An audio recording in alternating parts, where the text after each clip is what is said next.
şikayət eləyir Peyğəmbərə öz imkanlı qonşusundan. Nədən şikayət eləyir? Deyir ki, Peyğəmbər, onun xurma ağacı bizim həyətə düşür. O həmin xurmadan uşaqlar yeyir.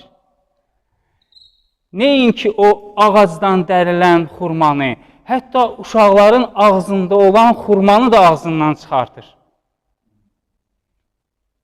Peyğəmbərə bu həmin şəxsdən şikayət etdikləri zaman Həzreti Peyğəmbər həmin o imkanlı şəxsin yanına yollanır. Peyğəmbərimiz buyurur həmin şəxsə ki, o xurma ağacını mən səndən almaq istəyirəm. Deyir, Peyğəmbər, mən o xurma ağacını satmıram.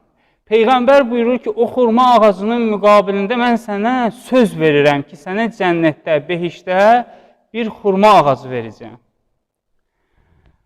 Deyir, yox, Peyğəmbər, mən bu xurma ağacını satmıram. Peyğəmbər nə qədər bu adamın dilə tutmasına baxmayaraq, bu adam öz fikrində qalır ki, mən bu ağacı satmıram. Müsəlmanlar içərisində rəvayətdə qeyd olunur ki, Əbu Dəhdah adında bir mömin şəxs, səhabə var idi. Peyğəmbəri sevənlərdən idi, çox imanlı şəxslərdən biri idi.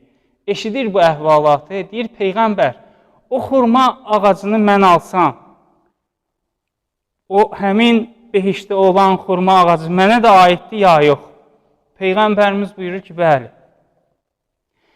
Bu həmin Əbu Dəhdah yollanır bu xurma ağacının sahibinin yanına. Deyir, bu xurma ağacını mən alıram. Dedi, yox, mən bunu satmıram. Dedi, sən qiymətini deyirəm, mən bu ağacı satıram, alıram.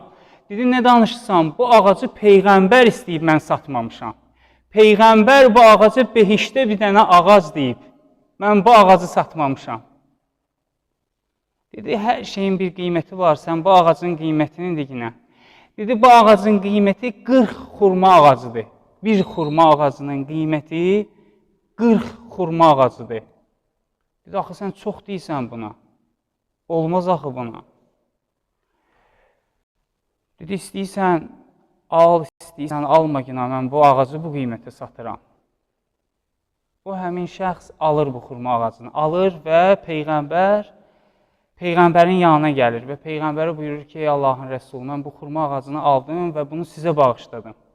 O xurma ağacından həmin kasıblar nə qədər istəsələr, istifadə edə bilərlər və elə o səbəbdən də Quran-ı Kərimin bu ayəsi müfəssirlər qeyd edirlər ki, nazil oldu. Allah Teala buyurur ki, فَأَمَّا مَنْ عَتَى وَاتَّقَى Hər kəs əta etdi, Allah yolunda verdi və təqvalı oldu. وَصَدَّقَ بِالْحُسْنَى Sədəqə verdi, gözəlliyi əldə etmək üçün. Sədəqə etdi, bunun müqabilində ki, bil-husna, gözəlliyi əldə eləsin. Allah Teala buyurur ki, فَسَنُيَسِّرُهُ لِلْيُسْرَى